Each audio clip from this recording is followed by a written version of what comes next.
اجدد واغرب اختراع انا اجربه السنه دي فرخه بروستد كامله من غير عظم، وصوت القرمشه ما بيهزرش.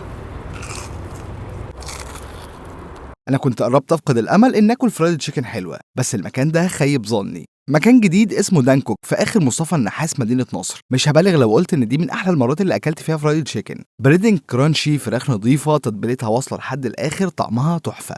المفاجأة بقى كانت في أسعارهم اللي بتبدأ من 80 جنيه، لقيتهم عاملين عروض قوية على كل حاجة تقريبا. يعني ب 280 جنيه هتاخد 3 برجر، 2 تشيكن و1 بيف معاهم فاميلي فرايز و3 كولا، أو ممكن تدفع 150 جنيه وتاخد قطعتين بروست معاهم تشيكن راب وفرايز. وفي كمان عرض ال100 اللي بيكون عبارة عن 2 ريزو. صحيح أنا نسيت أقول لكم، هما بيعملوا أحلى كول سلو ريزو هتجربوهم في مصر، خصوصا الكول سلو. هما موجودين دلوقتي في تقاطع مصطفى النحاس مع شينزو ابي قدام كوبري المعصراوي، وقريب قوي هيفتحوا فرع تاني ليهم في جسر السويس وهيعملوا عرض 50% على المنيو كله. بس اتمنى يبقى بنفس قوة الفرع ده.